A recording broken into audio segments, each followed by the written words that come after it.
রানাঘাট জেলা police Shantipur traffic গার্ডের পক্ষ থেকে জল ছত্রের আয়োজন করেছেন। প্রচন্ড দাবদাহে জল বাতাসা পরিবেশন করেন সাধারণ মানুষের কথা মাথায় রেখে একটু এনার্জি ফিরিয়ে দেওয়ার জন্য।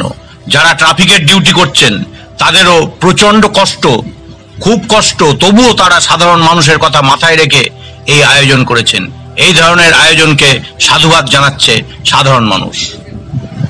নদিয়া শান্তিপুর থেকে সুব্রত কুমার চ্যাটার্জির রিপোর্ট, SNewsBangla.com।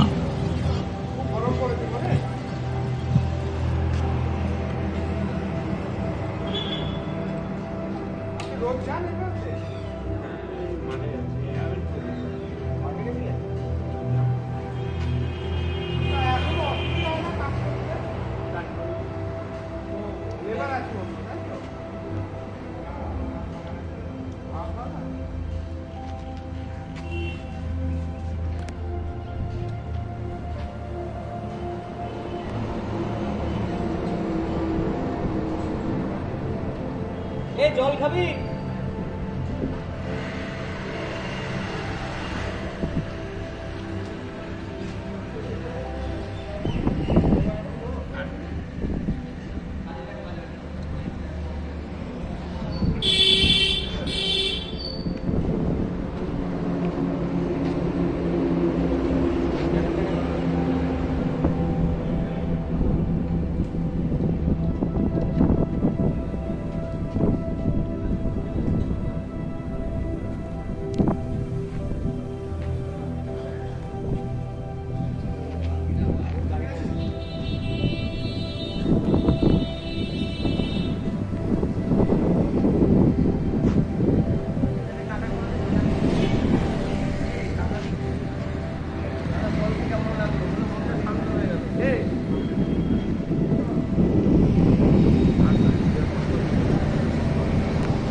এই জল খেয়ে বাতাসা খেয়ে আপনাদের ভালো লাগছে? জল বাতাসা খেয়ে গরমের মধ্যে, হ্যাঁ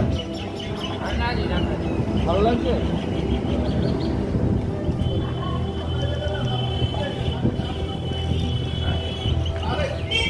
কোথায় যাবেন আপনারা? মঠকরা যাবো, মঠকরা গল্প হাতে যাবো। পানি থেকে জিন্স প্যান্ট পরে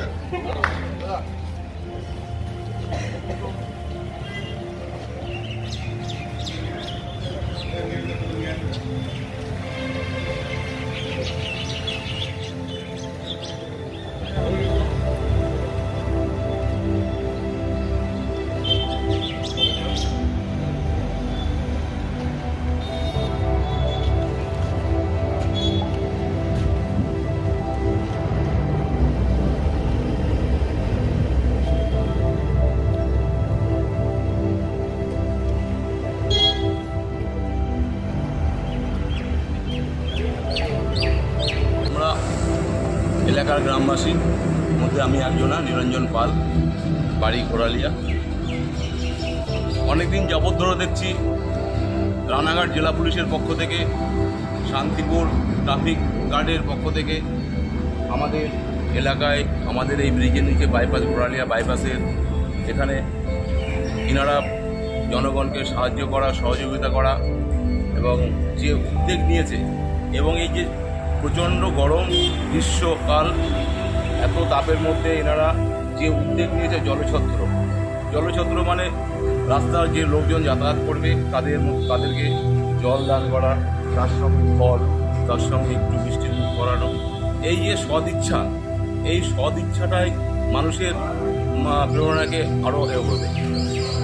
আমি বলতে চাইছি যে উদ্যোগটা আমাদের শান্তিপুর ট্রাফিক গার্ডের পক্ষ থেকে নেওয়া হয়েছে, এটাকে আমি নিজের থেকে আন্তরিকভাবে সাধুবাদ জানাচ্ছি। যাতে এই উদ্দেশ্যটা এনারা যে জন্য এই উদ্দেশ্যে এনারা তৈরি করেছে সেটা যেন সার্থক হয় এবং আগে যেন এনাদের সদিচ্ছা বজায় থাকে। আপনারা সবাই মিলে এনাদের সহযোগিতা করবেন যাতে এনাদের সদিচ্ছাটা ভালোভাবে পূরণ হয়। আপনাদের এই জল ছত্র যেটা করেছে শান্তিপুর ট্রাফিক গার্ড, এটা কেমন লাগছে? এটা খুব ভালো লাগছে আমার, ভালো আছে। এবং রাস্তা লোকজন চলাফেরা করছে, ভালো আছে।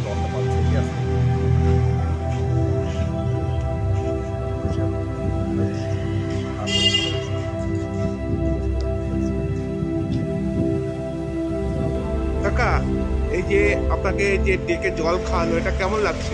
ভালো লাগছে। এই বৈশাখ মাসের দিন এত হিট, এর মধ্যে এই জলটা তো ভালো জিনিস, ভালো কাজ। এটাকে আপনি সাধুবাদ দিচ্ছেন? হ্যাঁ। আচ্ছা,